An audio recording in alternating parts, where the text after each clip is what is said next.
Hello friends, good morning. Once again I am back. I am Dr. Lakshmi and today I thought of making a small presentation for especially for the beginners on the very relevant issue, the issue of boundaries in psychotherapy. Usually I have seen in my 13 years of clinical practice that we often ignore this thing and we just straight away jump to start a psychotherapeutic process. So, because of this issue not being taken care of, there might be some sort of problems that may happen during the psychotherapeutic process. So, I thought of making it so that the beginners who are trying to practice psychotherapy on a clinical setting or on a day-to-day basis, uh, if they can take care of such things, then they might be more successful in their psychotherapeutic approach or the outcome of psychotherapeutic approach. Like to understand this concept, we have to see that in psychotherapy, what type of client actually we are dealing with. See, as you all understand and know, that psychotherapy is basically intended for disorders of emotional nature. So, when we say that it is intended for disorders of emotional nature primarily, that means that the client or the person who is coming to you for any psychotherapeutic help uh, is already under that much of emotional distress or emotional turmoil. So there are high chances that uh, he may develop some sort of he I mean there are high chances that he might be having various emotional needs, and during the psychotherapeutic process he might develop some sort of emotional dependency, or he may seek the fulfillment of those emotional needs. So to curtail that thing, I mean, and to make that need or that thing in a very professional way, I mean to channelize that particular dependency, that particular need for emotional fulfillment uh, in a very positive manner. The issue of boundaries comes into play here. Like we have to maintain certain specific boundaries so that uh, our goal of psychotherapy can be achieved without the uh, without any hindrance. Now, to understand this concept of boundaries, we can start by understanding this concept in this very small manner, simple manner. Like we build a house and we build a fence around our house. And why do we do this thing? We do this thing to prevent unwanted person or unwanted, animals or anybody to enter in our house without our knowledge. So we don't let anybody entering our house without our knowledge. So that fence is there to curtail that particular thing. Similarly, we should able to, or we should be making certain specific boundaries so that we are not, bypassing it, as well as the client should also not bypassing it willingly or unwillingly. Uh, in my clinical practice, I see various small things which relevant in a very bigger sense in the long run, like the issue of communication between a patient and a psychotherapist, right? So, like there has to be a dialogue between a patient and a psychotherapist. We cannot let the patient don't communicate to us, but the timing of the communication, the frequency of the communication, and the mode of the communication, the content of the communication can be taken care of, and they should be discussed before the onset of any psychotherapeutic process. Like we should be able to maintain, like when is the right time to call for appointment or for any other thing. What could be the content of the call, like, and what could be the medium of the call. This we are doing to prevent unnecessary emotional dependency or unnecessary discussion on this telephonic medium. I have seen many patients initially follow this protocol, but later on they start texting irrelevantly and at odd hours, and that in the long run create problems. And this is not going to help this is not going to help anyway, and this is not actually also leading to any successful outcome of your psychotherapeutic intervention.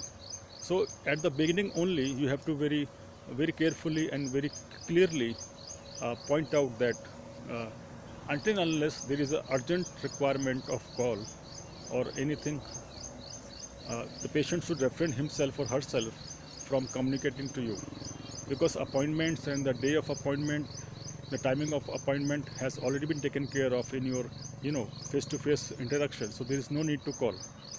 But emergency calling is allowed, but that too for a very specific purpose, like cancellation of appointment or rescheduling of time, etc. Usually patient also will try to call you or communicate to you or text to you if they fear, if they develop any new fear or any new anxiety in them, or they encounter any sort of new stress in their life, and they want to talk to you right there, right then. So I think we should refrain from, we should also tell the patient, and we should also refrain ourselves from indulging in a long discussion thereon.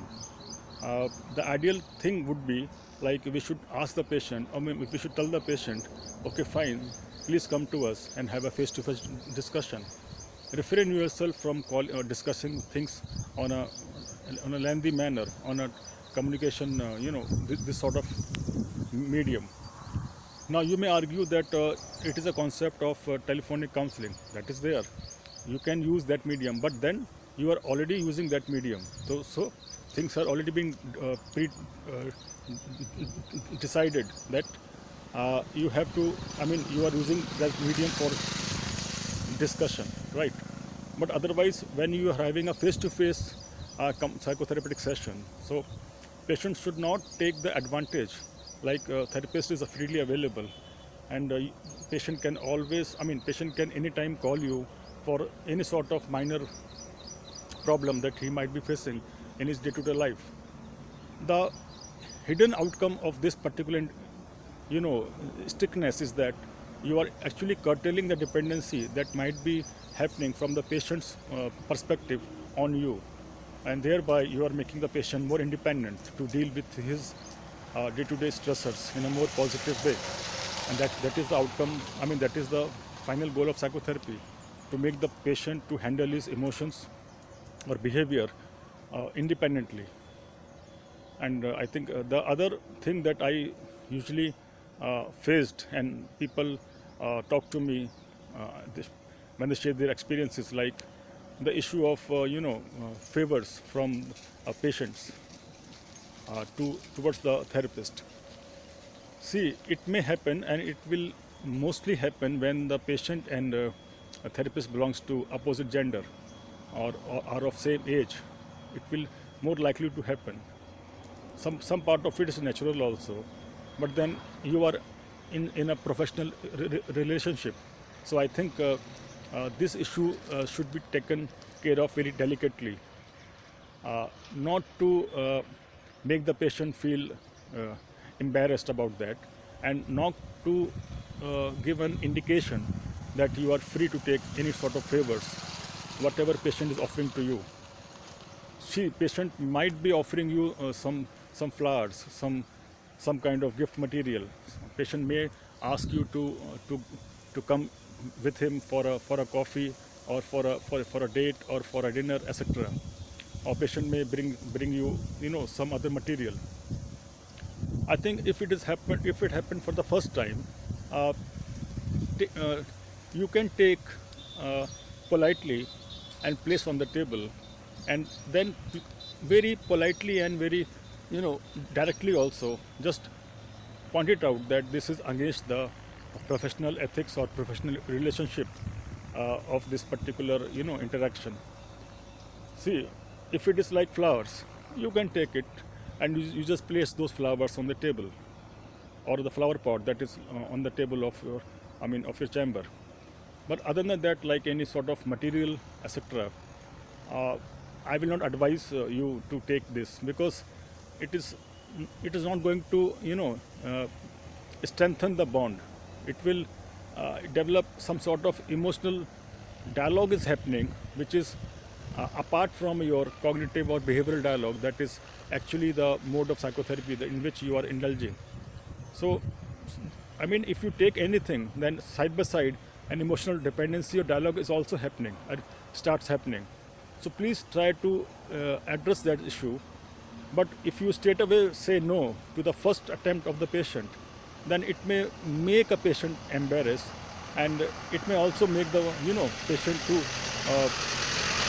chuck out or run away from psychotherapy. So we have to take care of this thing also. Like, neither the patient should run away from psychotherapy, neither you should say stop and I'm not going to see you again because you are behaving such and such manner. I mean, the issue is to learn, because in psychotherapy, patient learn and psychotherapists also learn gradually how to modify their own behavior, how to control their own emotions. So I am very clear in my approach. Like if it's happening for the first time, and if it is like very small type of token, like a flower, a pen, a diary, things like that.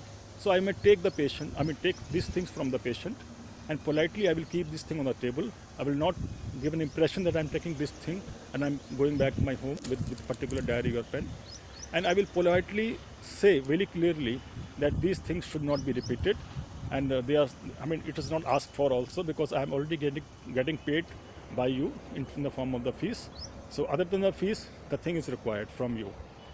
So this has to be taken care of, because otherwise if you take one or two things initially, then the patient may be prompt to give you many other things in future. And as I said earlier, that if it happens, and if you tried, and if you start enjoying this particular gift medium from the patient, initially it looks very good, but then a sort of emotional dialogue is also happening apart from your cognitive or behavioral or other types of intervention that you are taking, that you are using with the patient. So with these two interference, patient will not able to understand the essence of the intervention process in which you have indulged the patient in. Right, and I think this timing issue, this gift issue, apart from this, we have also, keep in mind the other things which patient might be indulged in during a psychotherapeutic process, like his non-verbal gestures, non-verbal cues, or non-verbal behaviors, or maybe other types of demands that patient might be asking to you or might be saying to you. So whenever you notice such thing, please don't ignore it. And see, don't run away or don't ignore it. You have to just make it very clear at that very moment. Maybe at the end of the session, you can just politely say whatever you want to say, but that should be very clearly, the message should be loud and clear. So the patient should understand the key, whatever non-verbal cues or non-verbal things that he might be doing are not conducive for a psychotherapeutic outcome, and they are not required, and they are not accepted very well by the psychotherapist. So the onus here is that whenever you notice such kind of untoward actions or untoward thought process, untoward behaviors from the patient's from the patient perspective, make it very clearly to curtail that and there. Then and there you have to curtail that thing. It should not be propagated, because patient is already under various kinds of emotional turmoil or stress. So he has come to us for coming out of this particular emotional stress. So there are high chances the patient might fall in this kind of emotional triangle or circle. So but psychotherapist is trained na? So psychotherapist has to understand this particular need and has to figure it out, like when the patient is crossing the particular boundary, when the boundaries are getting diffused, and then and there the therapist has to maintain or reframe whatever boundaries he has already set. then I think the outcome would be more successful or more positive. So, for the beginners, please try to address these small issues because they appear very small, but they carry a lot of meaning, and they hamper the psychotherapeutic process to a great deal. So, I think for beginners, it is very much required to maintain or to discuss the pros and cons of these boundaries before you actually start a psychotherapeutic intervention. So this, uh, this idea came to my mind for discussing these small issues because I have been seeing various events that happened over the course of my 13-14 years of clinical practice that patient used to uh, get themselves indulged in certain kind of behavior which is actually not that a therapist wants in a psychotherapeutic process. So I thought that beginner might be confused and they straight away start using a psychotherapeutic phenomenon. So I thought it is very relevant to keep these things in mind whenever actually you start psychotherapeutic process. And whatever you are doing is for the betterment of your client because the client has come to you for some emotional. Client has come to you for some for recovery of his emotional stress. So, being professional, you have to deal professionally and you have to behave in a highly professional manner. Don't get personal and don't mix your personal emotion and don't let the patient's personal emotion getting mixed with the professional layout. So keep the professional layout strictly as much possible as you can, and there only you will be able to succeed in your psychotherapeutic intervention. So with this aim that the people who are new to this particular field and who are starting their psychotherapeutic practice in in any sector, so with this aim that they should understand the concept of maintaining a fence, maintaining certain boundaries before actually they start a psychotherapeutic process. I have shoot this small presentation, it's a small video. I hope you understand what I'm actually trying to say.